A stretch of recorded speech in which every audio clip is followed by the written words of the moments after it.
A paz de Deus, nosso Pai, e de nosso Senhor Jesus Cristo. Este é um canal de opinião, reflexões e análises bíblico. Você que não é inscrito no nosso canal, mas assiste os nossos vídeos, por gentileza, inscreva no nosso canal, que você receberá todo vídeo que subir na plataforma digital. O YouTube lhe comunicará através de uma notificação. Nosso compromisso aqui é um compromisso genuíno com a nossa vida cristã. Trazemos aqui um autêntico conteúdo alinhado com as escrituras sagradas, com a inspiração divina, com a revelação que foi registrada na escritura sagrada, que é a verdadeira palavra de Deus. A palavra de Deus é a única regra da nossa fé e conduta. A ela não devemos diminuir ou acrescentar. Deus abençoe a todos nossos internautas, irmãos que têm vindo do comentário, uns têm vindo questionar e outros também têm vindo elogiar aqui o nosso trabalho aqui nessa rede social, nesta plataforma global. Nosso assunto aqui é um assunto de desconstrução contra tudo aquilo que são heresias, que não tem fundamento nenhum na palavra de Deus. Teve irmãos, até crentes ali da Testemunha de Jeová, como o irmão Bernardo falou para mim, queria meu endereço eletrônico, e nós tem mais de 2 noites que nós conversamos sobre o assunto da Escritura Sagrada e um assunto polêmico que ele pôs sobre João, Epístola Universal do Apóstolo João, capítulo 1, do verso 5 ao 7, que diz: 3 são os que testificam no céu, o Pai, a Palavra e o Espírito Santo. Os 3 são um em essência e em substância. Então ele colocou a sua posição, dizendo que esse texto é um texto espúrio, foi acrescido na Escritura Sagrada. Por isso que é bom, irmão, a gente ter teologia, estudar teologia, porque só quem estuda teologia vai ter ferramentas para refutar este argumento, porque é um assunto manuscritológico.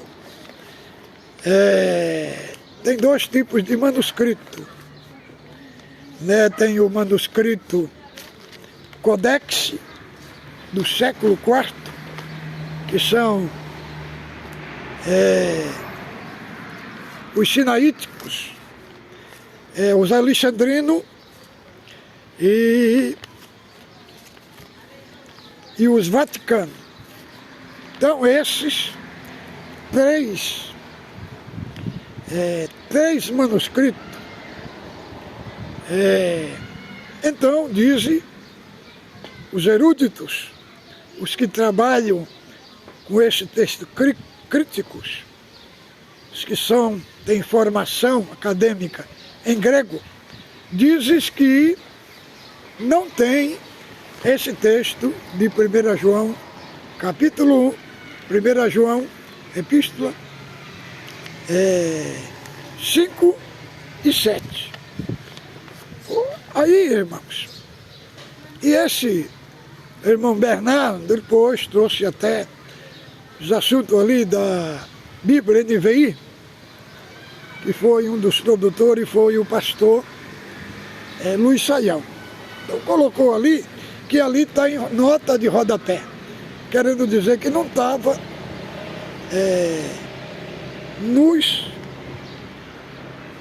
nos originais. Entendeu? Mas nós também temos os manuscritos, os receptos.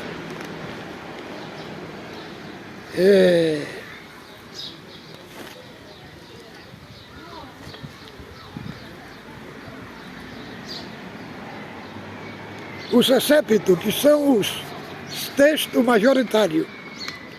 E ali, este texto de João, 1 João 5,7, eles estão ali. Agora vamos ler aqui, ó. Os manuscritos Almeida, revista corrigida, endossou os textos receptos. Pertence aos textos gregos originais do Novo Testamento. Texto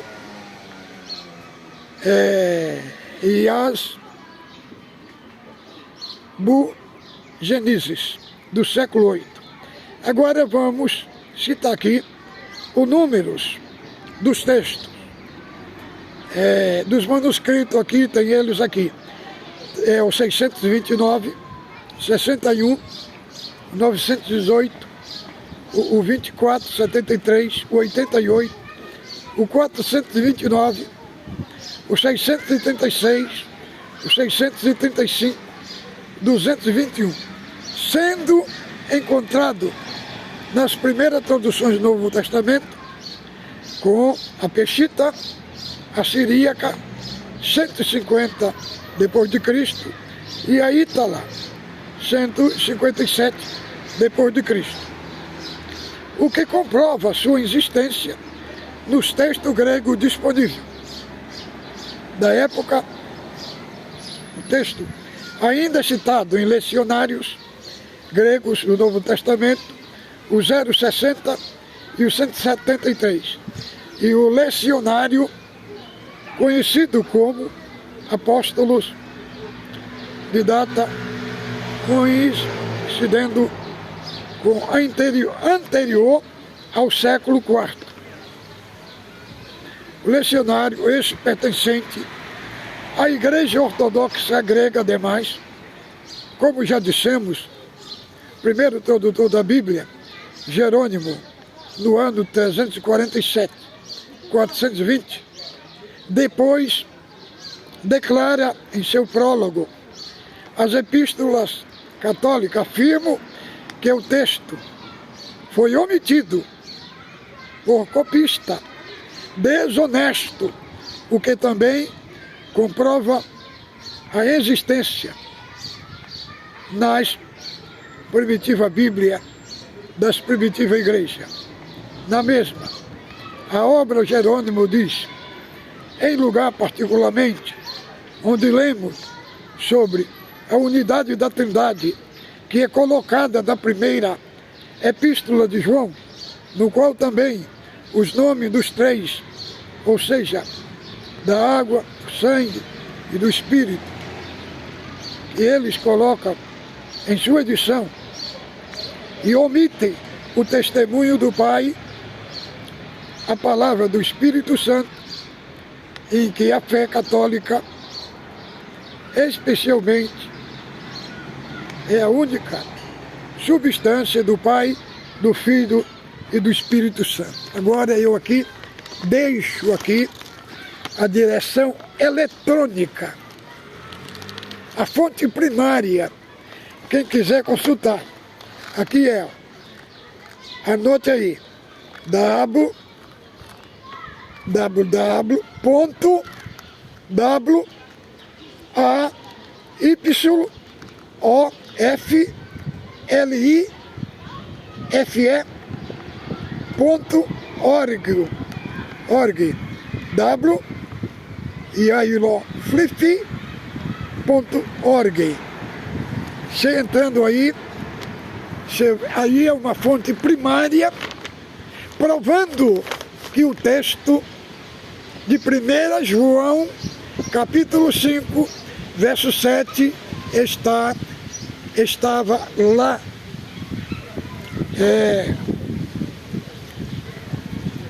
Estava lá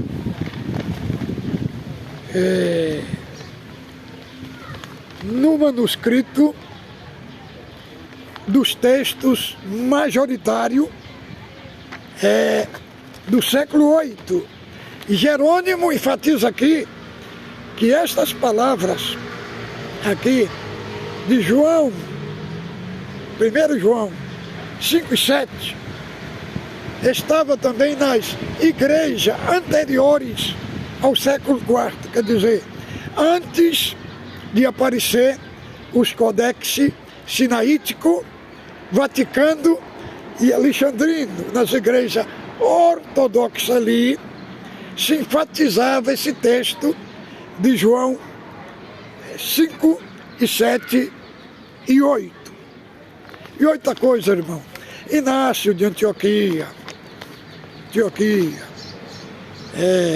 é outro pai da igreja, antes desses texto crítico, lá no ano 162 a 220 depois de Cristo, quer dizer, 100 anos antes, 100 anos antes destes textos críticos aparecer, ele já enfatizava esse texto de 1 João 5 e 7. Hoje nós vamos trabalhar com os atributos da Trindade, mostrando que os mesmos atributos que o Pai tem, o Espírito Santo tem e Jesus Cristo tem.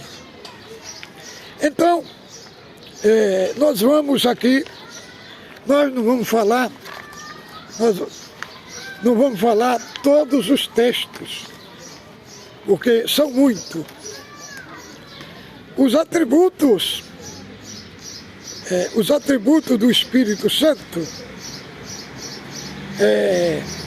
primeiramente, eternidade é um atributo que somente Deus tem.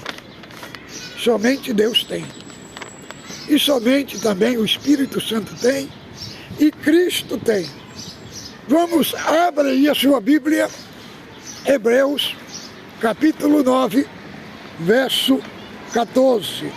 O nosso assunto aqui é Bíblia, irmão. E nós não formamos uma doutrina em cima de um texto só. Não, doutrina é formada em cima de conjuntos de texto. Abra aí primeiro a sua Bíblia, Hebreus, capítulo 9, verso 14. Aqui prova clara que a eternidade é um atributo do Espírito Santo. 9,14. Muito mais o sangue de Cristo, que pelo Espírito eterno a si mesmo se ofereceu sem mácula, a Deus purificará a nossa consciência de obras mortas para servir ao Deus vivo. Aqui enfatiza a eternidade do Espírito Santo, que é eternidade só quem tem é Deus, o Espírito Santo e Jesus Cristo. Agora,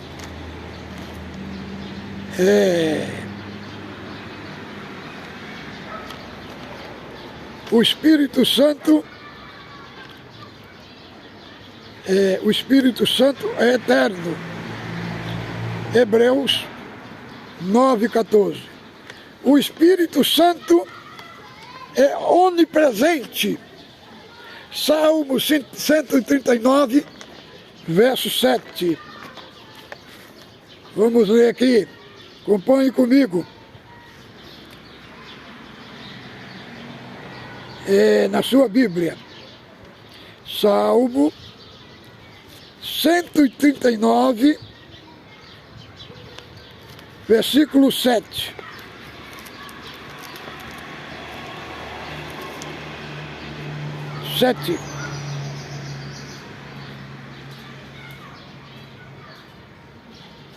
Para onde me ausentarei do seu espírito, para onde fugirei da tua face? Se suba ao céu, lá estás. Se faça minha cama no mais profundo do abismo, ali também tu estás.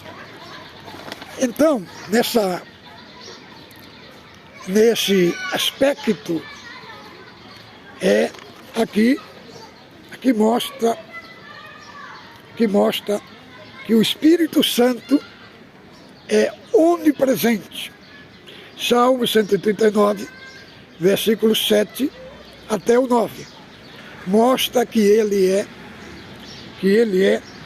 onipresente. O Espírito Santo é onipotente. Lucas, vamos ver aqui Lucas, capítulo 1, verso 35.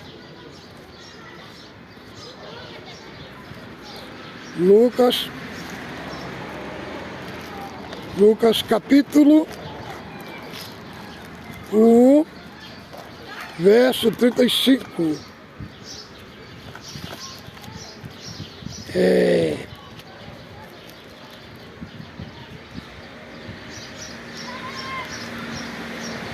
Abra aí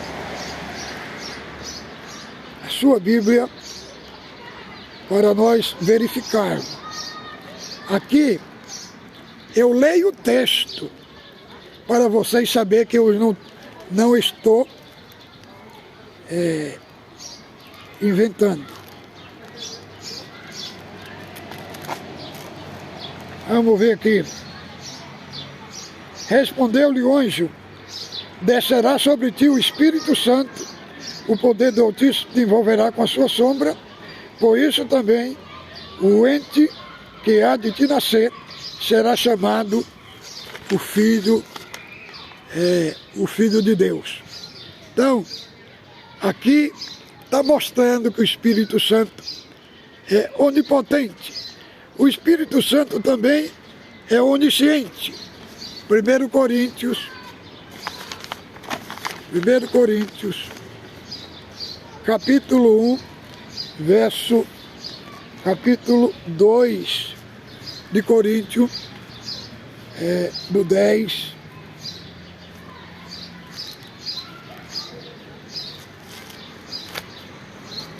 De 1 Coríntios, verso 10 e 12.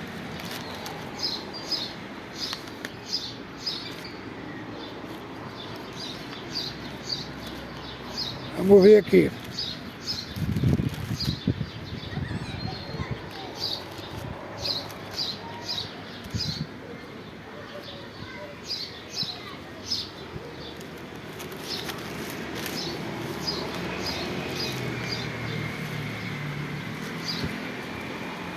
Espere só um pouco, irmão.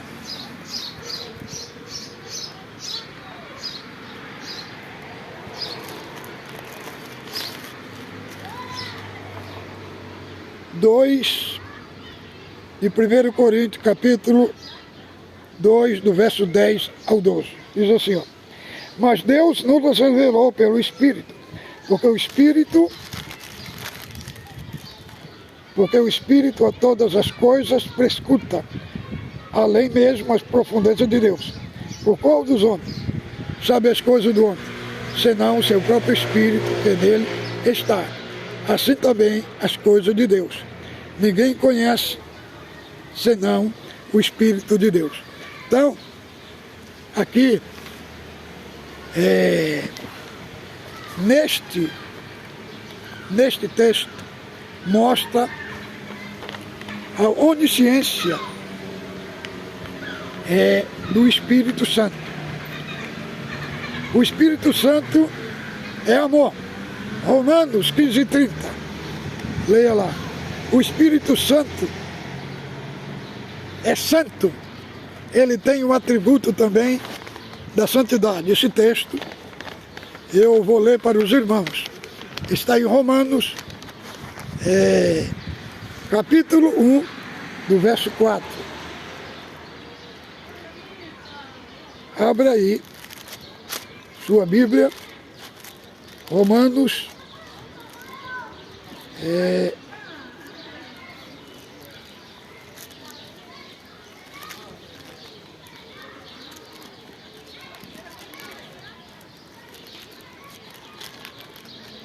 capítulo 1, verso 4, diz assim: e foi designado Filho de Deus com poder, segundo o Espírito de Santidade, pela ressurreição dos mortos, saber Jesus Cristo, nosso Senhor.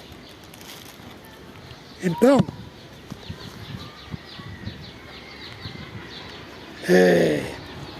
aqui fala claramente que o Espírito Santo é santo, mostrando também que ele é Deus. Atos, capítulo 5, verso 3 ao 4, também fala que o Espírito Santo é Deus. Vejamos aqui, Atos, capítulo 5,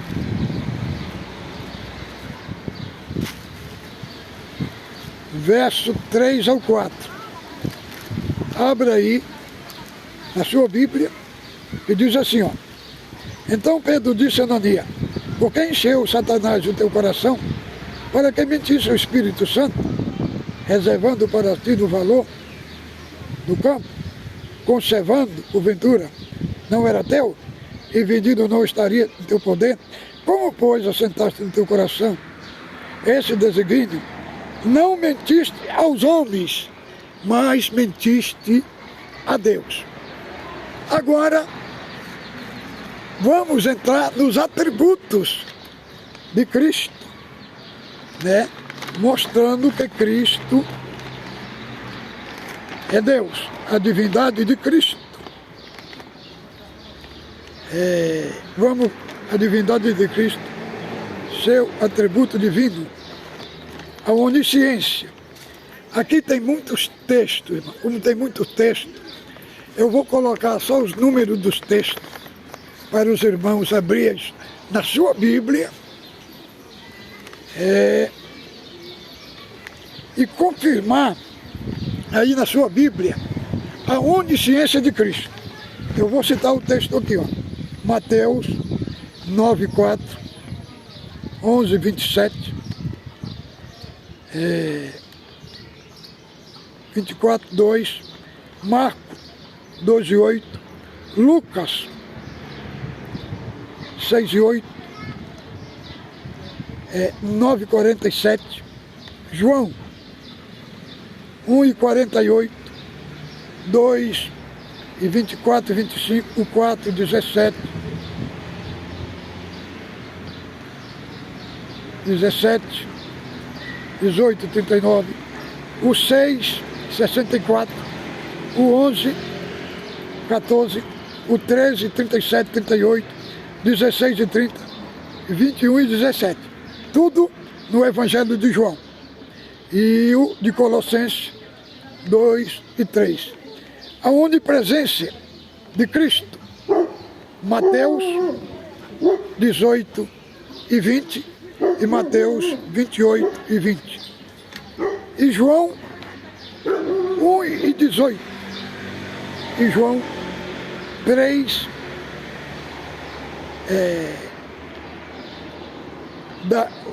da onisciência. É João 13, 37, 38, 16 e 30, 21, 17, Colossenses 2 e 3. Agora, a onipresença aqui, ó, está Mateus 18 e 20, Mateus 28 e 20, e João 1 e 18 e 3 e 13, da onipresença. Agora vamos ver a onipotência de Cristo.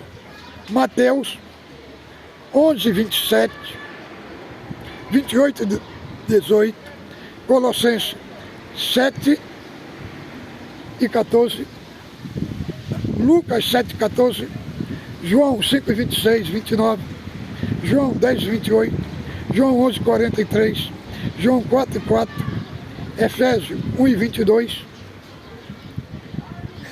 Hebreus 1 e 3, Apocalipse 1 e 8, Apocalipse 11, 1 e 8 e 11, 17. Eternidade de Cristo, Isaías 9, 6, e lá fala: um menino nos nasceu, um filho se nos deu, um menino nos nasceu, um filho se nos deu, o principado está sobre o seu ombro, ele será chamado Deus forte, conselheiro e príncipe da paz.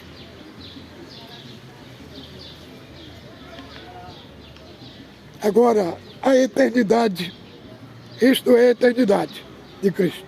Eternidade de Cristo, Miqueias 5 e 2, João 1, 1 e 2, e 15 e 30, e 6, 62, 8, 58, 13, 3, 16, 28, 17, 5 e 24. Isso é tudo no Evangelho de João. Colossenses, 2 Coríntios 8 e 9. Colossenses 1, 17, Apocalipse 1 e 8, 17, 18, 23 e 15. Então, mostrando que os mesmos atributos que Deus tem, o Pai também tem. E agora vamos mostrar também que Cristo no Apocalipse, ele é adorado. Vamos ler aqui, Apocalipse capítulo 5. Ali também mostra também os atributos de onipotência, onisciência e onipresença.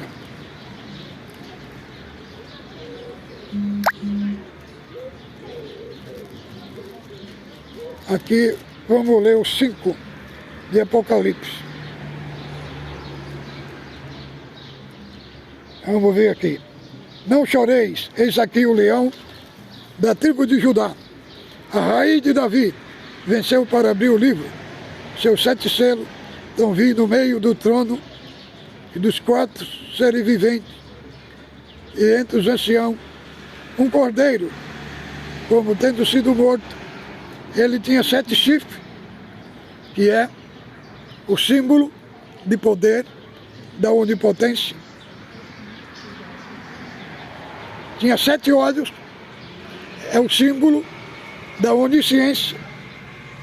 E os 7 Espíritos de Deus, que é os símbolos da onipresença. Entendeu? Veio, pois, e tomou o livro da mão direita daquele que estava sentado no trono, e quando tomou o livro, os 4 seres viventes e os 24 anciãos prostraram-se diante do Cordeiro, tendo cada um na sua com harpa de ouro cheia de incenso, que são as orações dos santos, e entoavam um cântico dizendo: digno és de tomar o livro e de abrir o selo, porque foste morto e com teu sangue compraste para Deus povo de língua, nação e tribo. Então, que mostra Cristo sendo adorado como Deus. Quer dizer, o Cordeiro no trono e Deus também no trono, e o Cordeiro sendo adorado como Deus. Então, irmão, nossa conclusão: o que é a Trindade?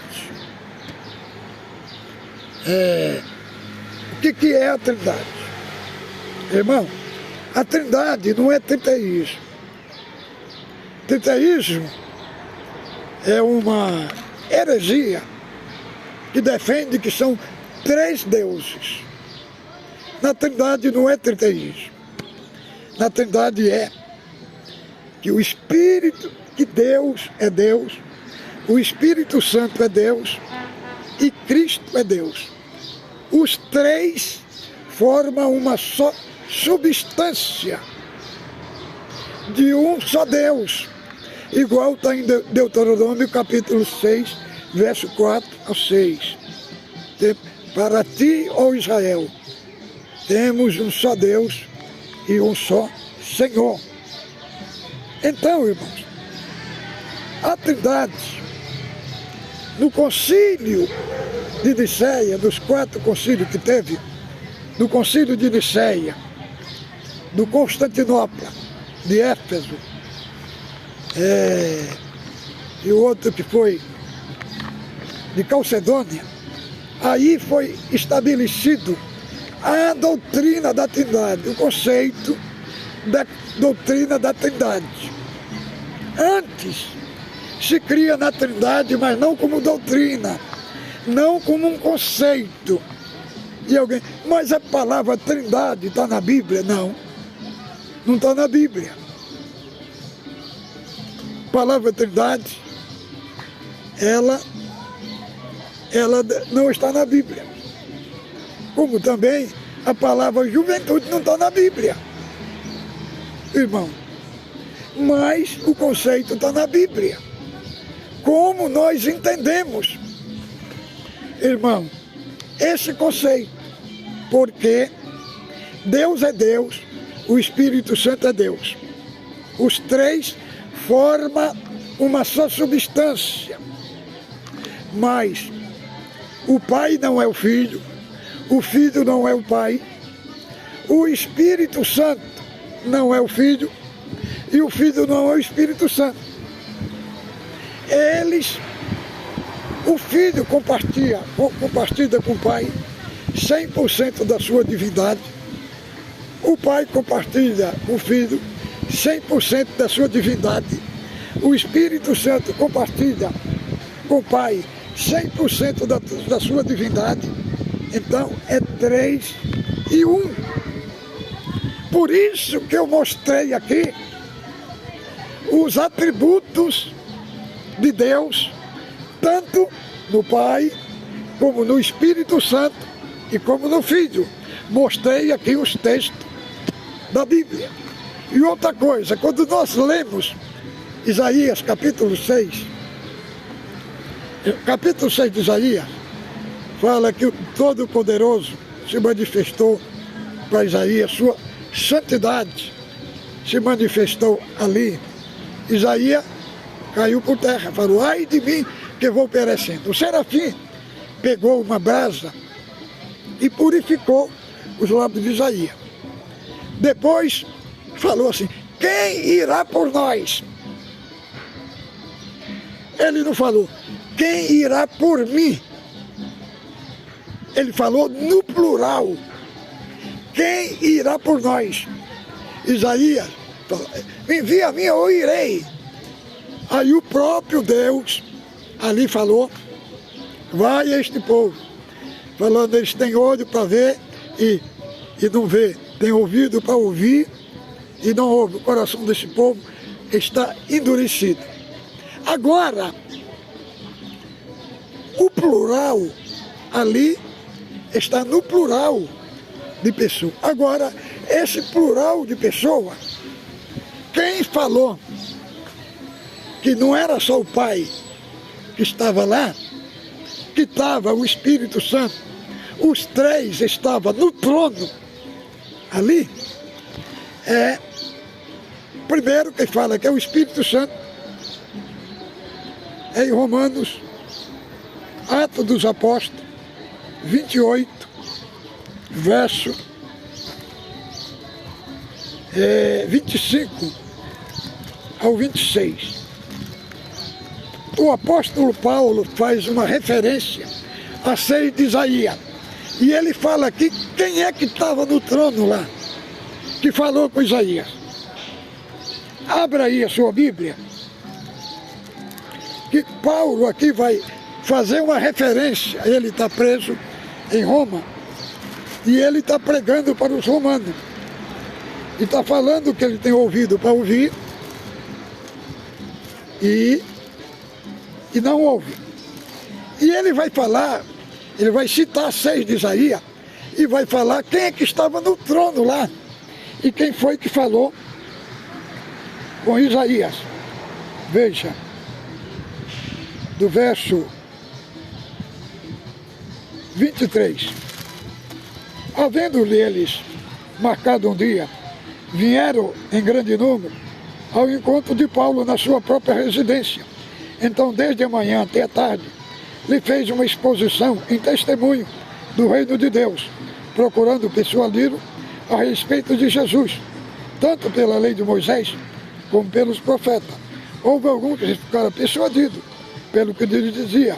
Outros, porém, continuaram incrédulos, e havendo discordância entre eles, despediram-se, dizendo Paulo estas palavras: bem falou o Espírito Santo a vossos pais, por intermédio do profeta Isaías, quando disse: vai a este povo e dize-lhes, ouvindo, ouvireis e não entendereis, vendo, vereis e não se percebereis, porque o coração deste povo se tornou endurecido com os ouvidos, e ouviram tardiamente, e fecharam os olhos, para que não veja com os olhos, nem ouça com os ouvidos, para que não entendam com o coração e se convertam, e por mim seja curado.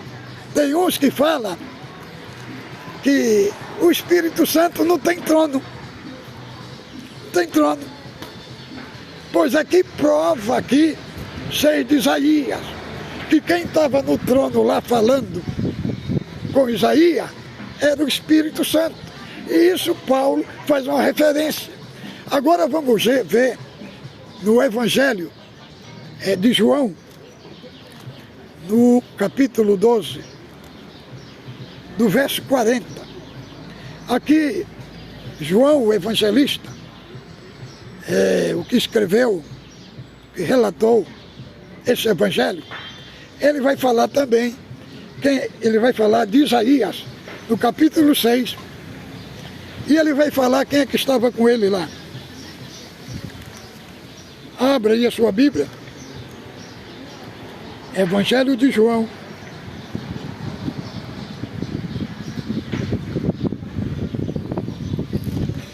Evangelho de João, capítulo 12.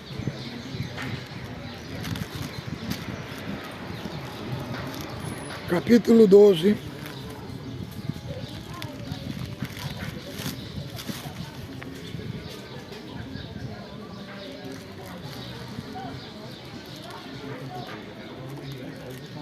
Capítulo 12, do verso 40.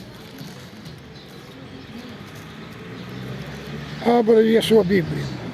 Primeiro vamos ler aqui a explicação da incredulidade dos judeus. João 12:37. Embora tivesse feito tantos sinais na sua presença, não creram nele, para se cumprisse a palavra do profeta Isaías. Senhor, quem creu na nossa pregação e a quem foi revelado o braço do Senhor? Por isso, não podia crer. Pois Isaías disse: cegou-lhe os olhos, endureceu o coração, para que não veja com os olhos, nem tendo o coração, se converta. E isto disse Isaías, porque viu a sua glória dele e falou a seu respeito. Então, Isaías, no capítulo 6, estava falando de Cristo, viu a sua glória lá no capítulo 6 e cita as mesmas expressões que Paulo citou, 28 de Atos, do verso 24 ao 28, citando que eles tinham olho para ver, não via, ouvido para ouvir, não ouvia, citando o mesmo texto ali de Isaías, do capítulo 6. E João fala que a glória lá, o Deus que Isaías viu lá do trono, era o próprio Cristo. Irmão, tem uma infinidade de texto que prova claramente que a Trindade existe que a Trindade não é pagã. Agora deixa eu só explicar para os irmãos uma parte. Porque muitos dizem que a Trindade é pagã? Porque eles têm um conceito que a patrística é pagã. Porque fala da Igreja Católica. Irmão, a palavra católica é uma palavra universal. Não, quando se fala ali, as epístolas universal do apóstolo, fala epístola católica. Ali, porque ali, o concílio diz, os bispos que vieram, mais de 250 bispos, vieram ali do reinado de Diocleciano. Ele diz a história que ele estava com as costas tudo cheia de vergão, de tanto apanhar dos verdugos lá do reinado de Diocleciano. Entendeu? Aqueles bispos, tudo eram homens íntegros. Né? Nós encontramos lá Inácio, que era discípulo do apóstolo Paulo, do apóstolo Pedro, Policarpo, que era discípulo do apóstolo João. Todos eles estavam na patrística ali. A patrística é a transição da era apostólica para a pós-apostólica. Se chama patrística, é os pais das igrejas, é os líderes da igreja, é os que deu a continuidade. A igreja de Cristo não tem nada a ver com a igreja apostólica romana, irmão. Por isso que quem busca ter conhecimento só através da internet, através desses teólogos liberais que tem aí, na internet não aprende, irmão. O negócio é ir nas fontes primárias da patrística, lá de Eusébio de Cesareia, no teu terceiro volume, que ele fala da vida de Constantino, ele descreve todinha a patrística, a era apostólica. Só ir numa livraria e comprar o livro, terceiro volume lá, Eusébio de Cesareia, que foi historiador autêntico lá do século IV, né, século III, século IV, lá. Eles que escreveram a obra sobre a Trindade, mostrando que ela não tem nada a ver com o paganismo. Então, irmão, comparta os nossos vídeos, fica com Deus, ósculo santo no vosso coração.